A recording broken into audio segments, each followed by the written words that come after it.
एक बार फिर से आपका स्वागत है स्टूडेंट हमारे इस YouTube चैनल में। आज के इस लेक्चर में मैं आपको NIVS क्लास 10th के सोशल साइंस की TMA फाइल दिखाऊंगा, जिसे देख के आप बना के बहुत ही अच्छे मार्क्स गेन कर सकते हैं। स्टूडेंट मैं आपको सॉल्व्ड PDF दिखाऊंगा, जिसे डिट्टो आपको बस उतार लेना है। स्टूडेंट इसे देखने से पहले हमें यह समझना जरूरी है कि हमें TMA किस तरीके से बनाना है। तो सबसे पहले मैं आपको TMA कैसे बनाए ये बताऊंगा और उसके बाद आपको सॉल्व PDF दिखाऊंगा। लेक्चर में आगे बढ़ने से पहले अगर आप इस चैनल पर नए हैं तो चैनल को सब्सक्राइब जरूर कर ले, क्योंकि हमारा चैनल आपको NIVS की फ्री कोचिंग क्लास करवाता है, साथ ही NIVS की सारी छोटी बड़ी अपडेट आपके लिए लेके आता रहता है। इसलिए आप हमारे चैनल को सब्सक्राइब जरूर कर ले और साथ के साथ हमारे इंस्टा, फेसबुक और ट्विटर अकाउंट को भी फॉलो कर ले। वहां फॉलो करने के आपके 3 बेनिफिट होने वाले हैं। सबसे पहला बेनिफिट क्या होगा, आप वहां हमसे सारे डाउट पूछ सकते हैं, हम हर कमेंट और मैसेज का रिप्लाई करते हैं।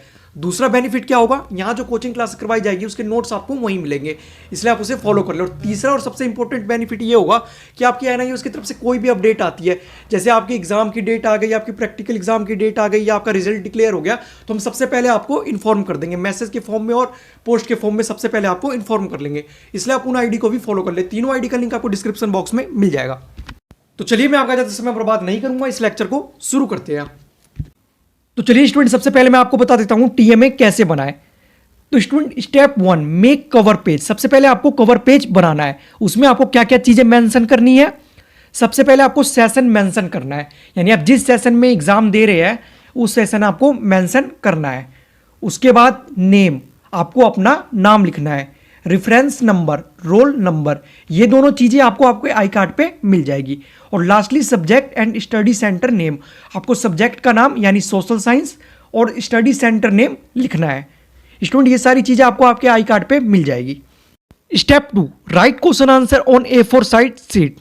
उसके बाद स्टूडेंट आपको A4 साइज शीट लेनी है और आपको शीट ऐसे लेनी है जिसमें एक साइड ब्लैंक हो और एक साइड लाइन हो। उसके ऊपर आपको क्वेश्चन आंसर्स लिखने हैं। स्टूडेंट अभी मैं आपको जो क्वेश्चन आंसर दिखाऊंगा वो आपको उसी के ऊपर लिखने हैं। इसके बाद आपको क्या करना है, उसके बाद स्टेप 3 में आपको all seats attach in the file. उसके बाद आपको सारी सीट्स को फाइल में अटैच कर लेना है and then submit the file before last date. और आपको लास्ट डेट से पहले वो फाइल सबमिट करवा देनी है। तो उम्मीद है स्टूडेंट आपको समझ आ गया होगा कि आपको TMA किस तरीके से बनाना है। अगर कोई डाउट है तो आप कमेंट बॉक्स में कमेंट करके हमसे पूछ सकते हैं। हमारी टीम आपकी मदद के लिए हर वक्त तैयार है। तो स्टूडेंट अभी आपने देखा आपको TMA किस तरीके से बनाना है। अब मैं आपको सोल्व TMA की PDF दिखा देता हूं, वो देख के आप उतार लेना। बिल्कुल इसी तरीके से जैसे हमने आपको ऊपर बताया है उसी तरीके से आपको उतार लेना है। तो स्टूडेंट ये आपके सामने आपके सोशल साइंस के सोल्व TMA की PDF है। ये वही PDF है स्टूडेंट जो हम अपने सेंटर पे अपने स्टूडेंट्स को प्रोवाइड करवाते हैं। तो स्टूडेंट आपके TMA में टोटल 6 क्वेश्चन होते हैं और हर क्वेश्चन में 2 पार्ट आपको मिलते हैं, ऑप्शन A और ऑप्शन B। आपको दोनों में से कोई एक पार्ट करना होता है। तो स्टूडेंट हमें जो सबसे ज़्यादा सुटेबल और इजी लगा वो वाला पार्ट आपके लिए हमने सॉल्व कर रखा है। अब मैं ये PDF स्क्रॉल करूंगा, आप चाहे तो स्क्रीनशॉट ले सकते हैं या फिर आप वीडियो को पॉज करके भी देख सकते हैं। स्टूडेंट आपके इस असाइनमेंट में कुछ क्वेश्चन ऐसे भी हैं जो आपके एग्जाम के पॉइंट ऑफ व्यू से बहुत ही ज़्यादा इंपॉर्टेंट है। आपके जो थ्योरी एग्जाम होते हैं उसमें भी ये बहुत बार आ चुके हैं। तो स्टूडेंट वो क्वेश्चन मैं साथ के साथ एक्सप्लेन करते हुए चलूंगा। स्टूडेंट हमारा पहला क्वेश्चन है, भीमबेटका की गुफाओं में चित्रकारी का विश्लेषण करें। ये एग्जाम के पॉइंट ऑफ व्यू से बहुत ही ज़्यादा इंपॉर्टेंट है, इसलिए आप ये साथ के साथ याद भी कर ले। तो इसका आंसर है स्टूडेंट, भीमबेटका में करीब 750 गुफाएं हैं, जहाँ की दीवारों पर लाल और सफ़ेद रंग से बने घोड़े, हाथी, बाघ, शिकार, सामूहिक नृत्य, युद्ध, दैनिक क्रियाकलाप की आकृतियाँ दर्शाई गई है। स्टूडेंट ये पहली विशेषता हो गई। दूसरी विशेषता क्या है, भीमबेटका की गुफाओं की हैरान करने वाली बात यह है कि यहाँ पर सैकड़ों चित्र है, पर किसी भी चित्र को मिटाकर वहाँ पर उस जगह पर नया चित्र नहीं बनाया गया है। ये स्टूडेंट दूसरी विशेषता हो गई। तो स्टूडेंट इस तरीके से आपको ये याद भी कर लेना है, आप चाहे तो इसका स्क्रीनशॉट ले सकते हैं। अब मैं स्टूडेंट दूसरा क्वेश्चन आपको बता देता हूँ। स्टूडेंट आपको एक बात हमेशा ध्यान रखनी है, वो क्या है, चाहे असाइनमेंट हो या आपका एग्जाम हो, आप कहीं पर भी अगर सोशल साइंस में आंसर लिख रहे हैं तो आपको आंसर हमेशा पॉइंट्स के फॉर्म में लिखना है। तो स्टूडेंट उम्मीद है आप इन छोटी छोटी बातों का ध्यान रखेंगे। इससे क्या होता है, इससे एग्जामिनर के ऊपर अच्छा इफेक्ट पड़ता है और वो डेफिनेटली अच्छे मार्क्स देता है। तो चलिए स्टूडेंट हम अपना सेकंड क्वेश्चन आप देख लेते हैं। तो स्टूडेंट ये रहा आपके सामने आपका सेकंड क्वेश्चन। हालांकि भौगोलिक रूप से उत्तरी और दक्षिणी भारत एक दूसरे से भिन्न है, परंतु इनकी कुछ विशेषता भी है। कोई 2 बिंदु लिखे। स्टूडेंट ये एग्जाम के पॉइंट ऑफ व्यू से ज़्यादा इंपॉर्टेंट नहीं है, इसलिए मैं ये आपके सामने एक्सप्लेन नहीं करूंगा। आप चाहे तो इसका स्क्रीनशॉट ले सकते हैं या वीडियो को पॉज करके भी आप देख सकते हैं। तो स्टूडेंट अब चलिए तीसरा क्वेश्चन हम देख लेते हैं। तो ये आपके सामने आपका तीसरा क्वेश्चन है, भारत का संविधान संघात्मक है लेकिन इसकी आत्मा एकात्मक है। स्टूडेंट ये क्वेश्चन भी है जो आपका, ये भी बहुत ज़्यादा इंपॉर्टेंट है, ये भी एग्जाम में कई बार आ चुका है, इसलिए आप साथ के साथ ये याद भी कर ले। तो स्टूडेंट आप स्क्रीनशॉट इसका ले ले जल्दी से। तो चलिए स्टूडेंट मैं अब ये एक्सप्लेन करके आपको बता देता हूँ। भारत का संविधान संघात्मक है लेकिन इसकी आत्मा एकात्मक है। इस कथन के पक्ष में दो उदाहरण दीजिए। तो स्टूडेंट इसमें हमें क्या बताना है, इसमें मेनली हमें भारतीय संविधान के एकात्मक लक्षण के बारे में बताना है। तो स्टूडेंट भारतीय संविधान के एकात्मक लक्षण हमें बताने, सबसे पहला एकात्मक लक्षण क्या है, इकहरी नागरिकता। यहाँ पर सभी नागरिकों को इकहरी नागरिकता प्रदान की गई है। स्टूडेंट यहाँ पे थोड़ी टाइपिंग मिस्टेक है, यहाँ पे इकहरी है, ठीक है, इकहरी नागरिकता प्रदान की गई है।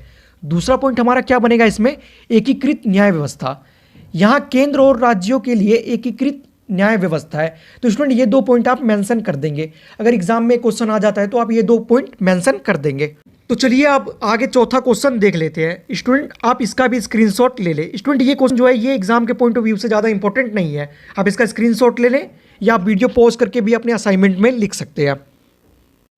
स्टूडेंट इसके बाद के जो क्वेश्चंस है वो ज़्यादा एग्जाम के पॉइंट ऑफ व्यू से इंपॉर्टेंट नहीं है, इसलिए मैं जल्दी जल्दी ये पीडीएफ स्क्रॉल करूंगा और आप स्क्रीनशॉट ले लें और उसे असाइनमेंट में, अपने असाइनमेंट में उतार ले। तो स्टूडेंट आपने उम्मीद है ये चौथे क्वेश्चन का स्क्रीनशॉट ले लिया होगा। अब मैं आपको पांचवा क्वेश्चन दिखा देता हूँ। तो स्टूडेंट ये आपके सामने पांचवा क्वेश्चन है।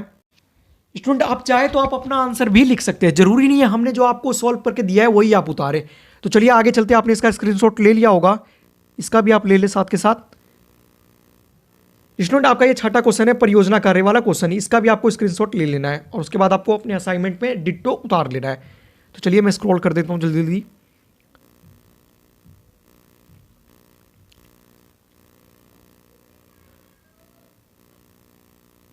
तो स्टूडेंट यहाँ से आपकी रिपोर्ट स्टार्ट होती है, इसी क्वेश्चन का ये पार्ट है। तो चलिए स्टूडेंट आपने, उम्मीद है आपने सारे पेज का स्क्रीनशॉट ले लिया होगा।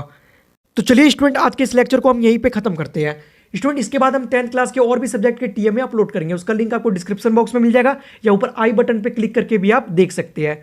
स्टूडेंट इससे पहले हमने 10th क्लास के सभी सब्जेक्टों की प्रैक्टिकल फाइल अपलोड कर रखी है, उसका लिंक आपको डिस्क्रिप्शन बॉक्स में मिल जाएगा, आप वो भी देख लें, क्योंकि अगर आप प्रैक्टिकल फाइल नहीं बनाएंगे तो आपको प्रैक्टिकल एग्जाम में फेल कर दिया जाएगा, आपके रिजल्ट में SYCP लिखा हुआ आ जाएगा, इसलिए आपको प्रैक्टिकल फाइल जरूर बनानी है, उसका लिंक आपको डिस्क्रिप्शन बॉक्स में मिल जाएगा, आप वहाँ से डाउनलोड करके बना सकते हैं।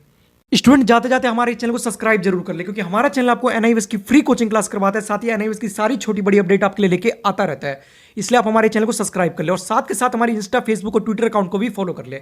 वहाँ फॉलो करने के आपके 3 बेनिफिट होंगे। पहला बेनिफिट ये होगा कि आप सारे डाउट हमसे पूछ सकते हैं, किसी भी सेशन से रिलेटेड कोई भी डाउट है तो आप वहाँ हमसे पूछ सकते हैं। दूसरा बेनिफिट क्या होगा, यहाँ जो कोचिंग क्लास करवाई जाएगी उसके नोट्स आपको वहीं मिलेंगे। और तीसरा बेनिफिट ये होगा कि आपको सारी अपडेट मैसेज के फॉर्म में मिल जाएगी, आप इसलिए आप उसे भी फॉलो कर ले। तीनों आईडी का लिंक आपको डिस्क्रिप्शन बॉक्स में मिल जाएगा। तो चलिए स्टूडेंट यहीं पे इस लेक्चर को खत्म करते हैं।